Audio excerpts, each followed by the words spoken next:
मारो इसे और मारो इसे, ये इसी लायक है। अरे मारो यार। सरपंच जी, कालिया को चोरी करते हुए हम सबने रंगे हाथ पकड़ा है। अब इसे गांव से बाहर निकाल देने में ही हम सबकी भलाई है। तो देर किस बात की है, अभी इसे धक्के मार के इस गांव के बाहर का रास्ता दिखा दो। अरे सरपंच जी, ऐसा मत करिए, मुझे एक मौका और दीजिए, मैं दोबारा कभी चोरी नहीं करूंगा। लेकिन गांव वाले उसकी एक नहीं सुनते और उसे मार मार के गांव की सीमा के बाहर निकाल देते हैं। मेरी कमर दर्द के मारे मेरी जान निकली जा रही है। कमबख्तों ने जम के धुलाई की है मेरी। अरे भगवान करे इनके गांव में भूचाल आ जाए, धरती फट जाए और सब गांव वाले उसमें समा जाए। चलते चलते कालिया जंगल में पहुंच जाता है। उसे वहां एक प्रयोगशाला दिखाई देती है। अरे इस जंगल में ये अजीब सा दिखने वाला घर किसने बनाया है, चल कर देखना पड़ेगा। कालिया प्रयोगशाला के पास चला जाता है। दो वैज्ञानिक प्रयोगशाला में बातें कर रहे होते हैं। बधाई हो डॉक्टर चमन, आखिरकार हम दोनों ने मिलकर एक ऐसी घड़ी का आविष्कार कर लिया है जिसे पहनकर कोई भी इंसान गायब हो सकता है। हाँ, तुमने बिल्कुल सही कहा डॉक्टर जर्माटो। अब कल सुबह ही हम इस जंगल से निकल जाएंगे, लेकिन उससे पहले आज रात के खाने का बंदोबस्त करते हैं। हाँ, मुझे तो बड़ी जोरों से भूख लगी है, चलो चलते हैं। दोनों वैज्ञानिक वहाँ से चले जाते हैं। उनके जाते ही कालिया प्रयोगशाला में दाखिल होता है। अच्छा, तो ये बात है। कालिया बड़े से कांच के अंदर रखी घड़ी को बाहर निकाल लेता है और अपनी कलाई पर बांध लेता है। फिर घड़ी में लगा बटन दबा देता है। कालिया को एक जोरदार झटका लगता है। कालिया अपने आप को आईने में देखता है तो उसका पूरा शरीर पूरी तरह से गायब हो चुका होता है। अब तो जो चाहे वो कर सकता हूँ। सबसे पहले मैं उन सभी को सबक सिखाऊंगा। गांव वालों, मैं आ रहा हूँ। कालिया गांव की ओर चल पड़ता है। थोड़ी देर के बाद दोनों वैज्ञानिक वहां आते हैं।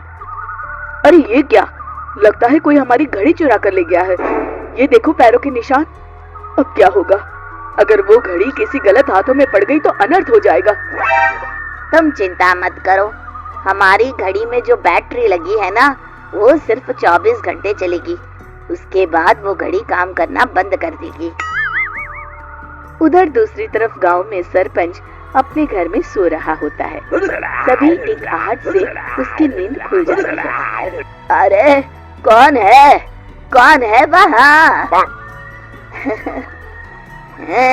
बड़े मजे से सो रहा है, आज मैं तुझे नहीं छोड़ूंगा। कालिया पास में पड़ा डंडा उठाकर सरपंच की पिटाई शुरू कर देता है। ये ले और ये ले, इसी लायक है। ले।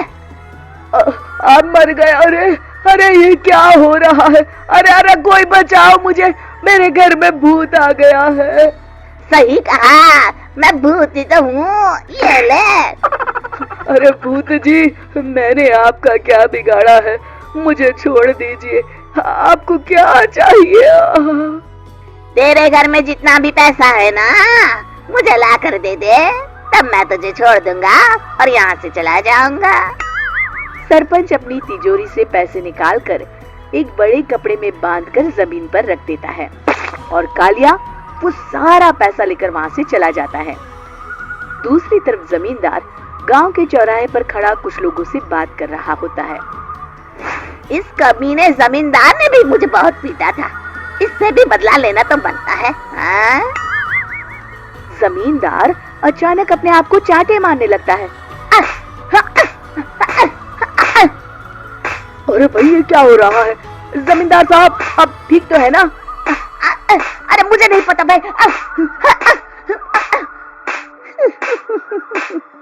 अरे मर गए रे, ये तो पक्का किसी भूत प्रेत का काम है। जमींदार के अंदर कोई भूत आ गया है, इससे पहले कि ये हमारे अंदर आ जाए। मनोहर भाई, अपनी जान बचानी है तो भागो यहाँ से। ये क्या? अरे बाप रे बाप, मुझे तो भूतों से बड़ा डर लगता है, मैं तो चला यहाँ से। अगली सुबह इस घटना से पूरे गांव में दहशत फैल जाती है। सभी गांव वाले आपस में बात करने लगते हैं। अरे भाई, पता नहीं कहां से हमारे गांव में एक भूत आ गया है। उसने कल रात को सरपंच और जमींदार की खूब पिटाई की और उनके सारे पैसे भी लेकर चला गया। हाँ भाई हाँ, ये भूत तो मुझे बड़ा अजीब लगता है। मेरी समझ में नहीं आता कि भूत उन पैसों का करेगा क्या। अरे तेल में पकोड़े बना के तलेगा बेवकूफ। इस बात की चिंता करके कहीं वो भूत हमारे घर में ना आ जाए। तुम बिल्कुल सही कह रहे हो आर्या, मैं भी इसी बात से घबरा रहा हूँ। अच्छा, अब मैं अपने घर जा रहा हूँ, तुम सब भी अपने अपने घर चले जाओ, उस भूत का कोई भरोसा नहीं है। हाँ। तीनों वहाँ से चले जाते हैं। दूसरी तरफ कालिया सारे पैसों को एक खंडर में छुपा देता है। इतने सारे रुपए तो मैंने अपनी पूरी जिंदगी में एक साथ कभी नहीं देखे। इस तरह कुछ दिनों में मैं अमीर बन जाऊंगा। आज मैं उस मोटे बब्बन को अपना शिकार बनाऊंगा। सुना है दहेज में बहुत सारे पैसे और गहने मिले हैं उसे। रात होते ही कालिया बब्बन के घर में घुस जाता है। हाँ, मिल गई तिजोरी। अब जल्दी से इसे खोलकर सारे पैसे निकाल लेता हूँ। अरे खुल जा, खुल जा। खुल गई। कालिया पैसे थैले में भर ही रहा था कि तभी बब्बन उसके बगल में आकर खड़ा हो जाता है। भाई क्या कर रहा है? अरे हट। अरे तेरी इतनी हिम्मत, मैं तेरे सामने खड़ा हूँ और तू फिर भी मेरी तिजोरी से पैसे चुरा रहा है। अरे मैं तो गायब हूँ, तू मुझे कैसे देख रहा है? कालिया अपनी घड़ी को देखता है। अरे इसे क्या हो गया है? हाय, लगता है बैटरी खत्म हो गई। अच्छा, तो आज मैं तेरी बैटरी अच्छे से चार्ज कर देता हूँ।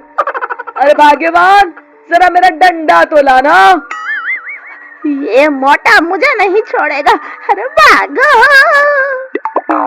कालिया भागकर घर के बाहर जाता है।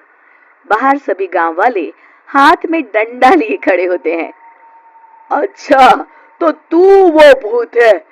मुझे माफ कर दीजिए सरपंच जी, मैं आपके और जमींदार जी के सारे पैसे लौटा दूंगा और आज ही हमेशा के लिए ये गांव छोड़कर चला जाऊंगा।